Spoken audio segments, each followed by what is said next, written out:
जय हिंद प्यारे बच्चों। तो आज की इस वीडियो में हम लोग कक्षा 10 के विज्ञान का तीसरा चैप्टर धातु एवं अधातु, इस चैप्टर से हम लोग 25 महत्वपूर्ण प्रश्न करने वाले हैं। अगर आप लोग इस वीडियो को पूरा देख लेते हैं तो आप लोग को इस क्लास से आप लोग को बोर्ड एग्जाम में एकदम श्योर है कि आप लोग का इसी क्लास से आप लोग का बोर्ड एग्जाम में प्रश्न फंसने वाला है। चलिए हम लोग वीडियो को स्टार्ट करते हैं। और जैसा कि मैंने पूरे साइंस में आप लोग को इस चैनल पे कवर कराने वाला हूँ, तो मैंने अब तक चैप्टर 1 चैप्टर 2 का वीडियो मैंने डाल दिया है। अगर आप लोग नहीं देखे हैं तो मैं इस वीडियो के डिस्क्रिप्शन में उसका लिंक डाल दूंगा, वहां से आप लोग देख लीजिए। और मैं जैसा कि मैं मोस्ट इंपोर्टेंट क्वेश्चन में सिर्फ करा रहा हूँ, सिर्फ अगर आप लोग इतना कर लेते हैं तो आप लोग का बोर्ड एग्जाम में डायरेक्ट यहाँ से प्रश्न फंसेगा।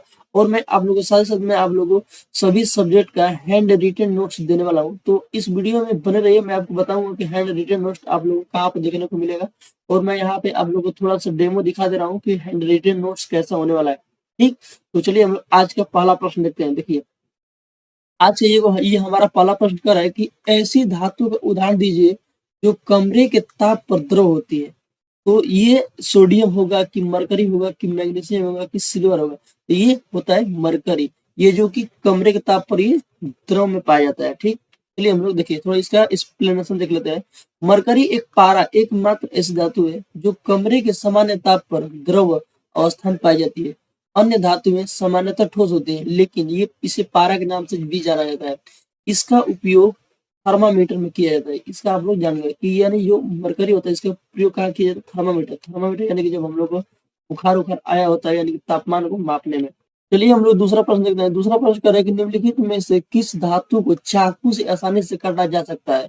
आयरन को कि कापर को कि सोडियम को कि गोल्ड को? आप लोग देखे होंगे कि सोडियम को हम लोग आसानी से चाकू से काट सकते हैं। ठीक, देखिए सोडियम, लिथियम और पोटेशियम जैसी क्षारीय धातुएं इतनी नरम होती है कि इन्हें चाकू से आसानी से काटा जा सकता है। इनकी कठोरता एवं अन्य धातुओं जैसे लोहे या तांबे की तुलना में बहुत ही कम होती है। तीसरा प्रश्न कर रहा है कि ऊष्मा की सबसे अच्छी चालक धातु कौन है? सिल्वर, लेड, मरकरी, आयरन, इसमें से कौन है? तो ये आप लोग का सिल्वर, ये जो चांदी होता है ये बहुत ही अच्छा ये सुचालक होता है। देखिए सिल्वर, चांदी और कॉपर ऊष्मा के अच्छे चालक माने जाते हैं। इसके विपरीत ये जो लेड है यानी सीसा और मरकरी ऊष्मा के कुचालक होते हैं। ठीक, चौथा प्रश्न देखते हैं। चौथा कह रहा है कि धातुओं को पीट कर पतली चादर बनाने के गुण को क्या कहते हैं? तन्यता कहते हैं। देखो तन्यता जब खींचते हैं तब को बोलते हैं। आघात वर्ध्यता इसको बोलते हैं। क्या बोलते हैं? आघात वर्ध्यता, यानी कि इसको पीटा जाता है। ठीक, देखिए आघात, मान लो कि प्रश्न पूछेगा कि आघात वर्ध्यता किसे कहते हैं? देखिए यहाँ पे आप लोग डिफिनेशन है यहाँ से यहाँ तक कि आघात वर्ध्यता वह गुण है जिसके कारण धातुओं को हथौड़े से पीट कर पतली चादरों में बदला जा सकता है। सोना और चांदी सबसे अधिक आघात वर्ध्य धातुएं हैं। ठीक, चलिए हम पांचवा प्रश्न देखते हैं। पांचवा कह रहे हैं कि धातु को पतले तार के रूप में खींचने की क्षमता क्या कहते हैं? इसको हम लोग तन्यता कहते हैं। क्या बोलते हैं? तन्यता, यानी कि धातु है इसको पतले तार में जब खींचेंगे तो इसको बोलेंगे तन्यता। अब देखिए यहाँ पे दिया गया है कि तन्यता, मान लीजिए अगर पूछेगा कि इसका निम्नलिखित का परिभाषा लिखिएगा और आप लोग ऑप्शन देगा तन्यता, आघात वर्ध्यता, तो देखिए यहाँ से लेकर यहाँ तक ये तन्यता का परिभाषा हो जाएगा। तन्यता वह भौतिक गुण है जिसके द्वारा धातुओं को खींचकर पतले तारों में परिवर्तित किया जाता है। सोना सबसे अधिक तन्य धातु, ये एग्जाम्पल में हो जाएगा। देखिए अब इसी पे एक प्रश्न आ गया कि 1 ग्राम सोने से लगभग कितना लंबा तार बनाया जा सकता है? 100 मीटर की, 1 किलोमीटर की, 2 किलोमीटर की, 5 मीटर? देखिए 1 ग्राम सोने से लगभग 2 किलोमीटर तक लंबा तार बनाया जा सकता है। ठीक, देखिए सोना अत्यंत तन्य धातु है। इसकी अद्भुत तन्यता के कारण 1 ग्राम सोने से लगभग 2 किलोमीटर पर लंबा पतला तार, यही बात उसमें लिखा गया है, वो बताया था। देखिए सातवां प्रश्न क्या कर रहा है? निम्नलिखित में से कौन सी धातु अधातु कमरे के ताप पर द्रव होती है? अगर धातु पूछेगा तो वो हो जाएगा यानी कि Hg यानी कि मरकरी। लेकिन अधातु पूछेगा तो अधातु में क्या हो जाएगा? देखिए ये क्लोरीन होगा कि ब्रोमीन होगा कि आयोडीन होगा कि सल्फर? तो ये होगा ब्रोमीन। ये जो ब्रोमीन अधातु है और ये कमरे के जो तापमान होता है, जिस तापमान पर हम लोग रहते हैं उस तापमान पे ये ब्रोमीन द्रव में पाया जाता है। चलिए वो यही बात यहाँ पे लिखा गया है कि ये जो मरकरी होता है ये धातु है, लेकिन जो ब्रोमीन है ये एक अधातु है, लेकिन ये दोनों हमेशा द्रव अवस्था में पाई जाती है। ठीक, आठवां देखिए कह रहा है कि कौन सी अधातु अधातु होते हुए भी चमकीली होती है? कार्बन, नाइट्रोजन, आयोडीन, ये हाइड्रोजन। तो ये आयोडीन क्या होती है, ये चमकीली होती है, अधातु है लेकिन चमकीली होती है। ठीक, देखिए सबसे कठोर प्राकृतिक पदार्थ कौन सा है, ग्रेफाइट, लोहा, सोडियम। सबसे कठोर कौन है, हीरा होगा, ये सबसे कठोर पाया जाता है। ठीक? देखिए तो यहाँ से अगर हीरा का आप लोग को डिफिनेशन लिखना होगा तो यहाँ से आप लोग इसको पढ़कर लिख सकते हैं। देखिए ये पृथ्वी पर पाया जाने वाला सबसे कठोर प्राकृतिक पदार्थ है, इसका गलनांक और क्वथनांक बहुत ही अधिक। यहाँ से देखिए इसका अगर आप लोग एक्सप्लेनेशन देखते चलेंगे ना तो आप लोग का ऑब्जेक्टिव क्वेश्चन करने में बहुत ही आसानी होगा। और खास तौर से अगर आप लोग केमिस्ट्री में मैं आपको बताऊंगा कि आप लोग को पेपर बोर्ड का कॉपी कैसे लिखना है। अगर आप लोग कुछ भी नहीं पढ़ पाए हैं अब तक, मैं आप लोग को एक ऐसा ट्रिक बताऊंगा कॉपी लिखने का तरीका। सिर्फ आप लोग उसको बस उसी तरह जाकर लिख दीजिएगा ना तो एकदम आप अच्छा खासा नंबर 85-90 तो कहीं नहीं गया, उतना तक आप लोग पेपर पास हो जाएंगे।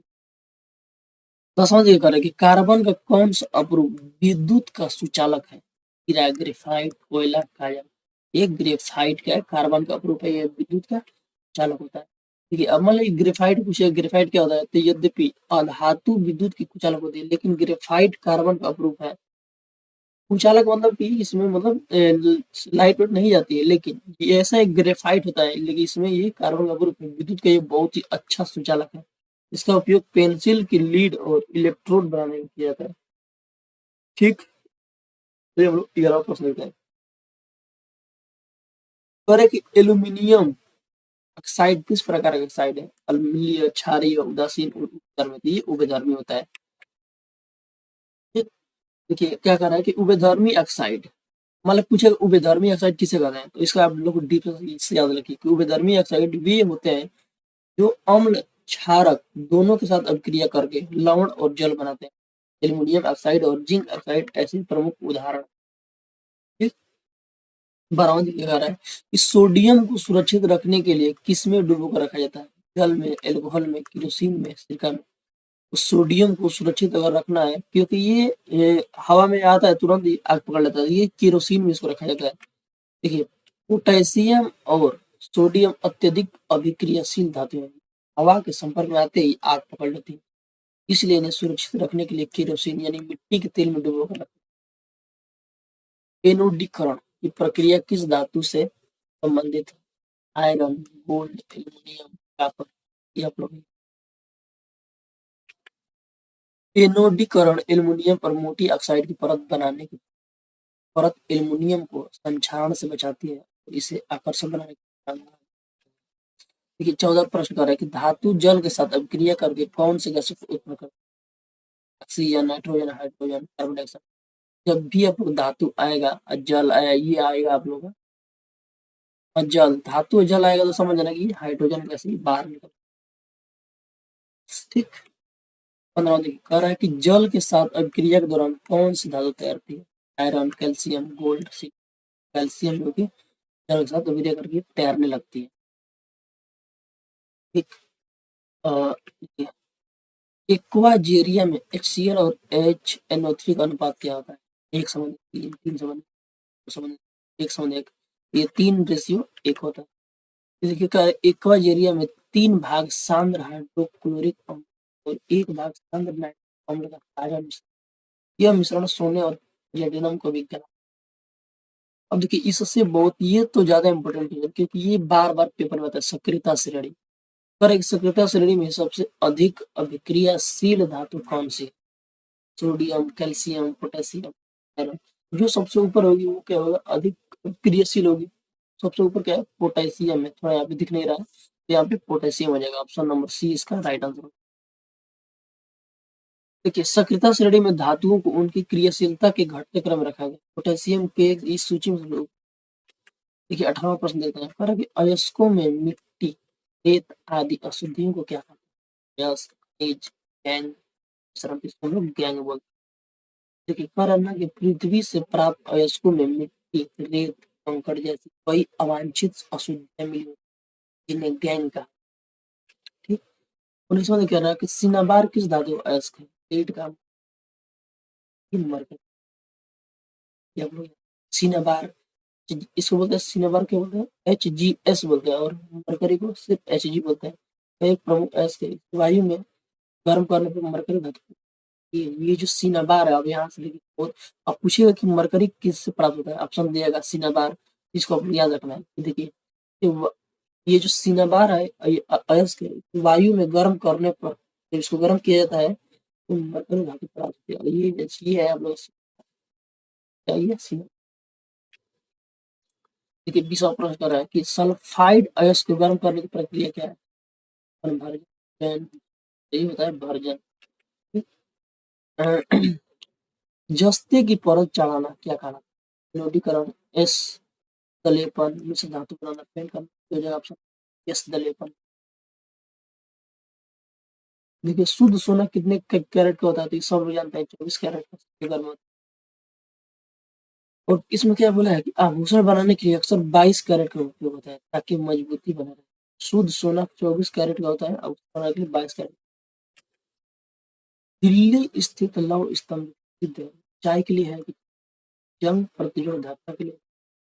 तो ये जो दिल्ली का जो लोहा स्तंभ है इसमें जंग नहीं लगता, तो जंग प्रतिरोधक के लिए फेमस है।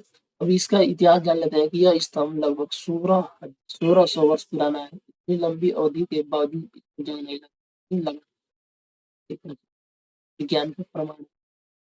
स्टेनलेस इस्पात में लोहे के साथ क्या मिलाया? फिर क्रोमियम, तांबा, सोना। आज का ये हमारा लास्ट प्रश्न है कि आयनिक यौगिकों के गलनांक कुछ होता है, वे कमजोर होते हैं कि मजबूत आकर्षण बल के कारण, कि विद्रह होते हैं, वे हल्के होते हैं। तो राइट आंसर हो जाएगा आप लोग ये बी वाला, मजबूत आकर्षण बल के कारण। ठीक, अब हम बात करते हैं कि आप लोग को ये वाला जो नोट्स है ये आप लोग कहाँ पर देखने को मिलेगा। आप लोग को इस वीडियो के डिस्क्रिप्शन में जाना है, वहां पे आप लोग को एक टेलीग्राम मिलेगा। क्या मिलेगा? टेलीग्राम, टेलीग्राम मिलेगा और वहां पे मैं आपको टेलीग्राम मिलेगा। वहां पे उस टेलीग्राम नाम है UP board, BOARD board topper. आप लोग सर्च भी कर लीजिएगा, नहीं तो मैं इस चैनल इस टेलीग्राम में मैं आपको लिंक इस वीडियो की डिस्क्रिप्शन डाल दूंगा, वहाँ पे मैं आप लोग अपलोड कर दूंगा, वहाँ पे जाकर आप लोग इसको डाउनलोड कर लीजिएगा। ठीक, जय हिंद, मिलते हैं नेक्स्ट वीडियो में।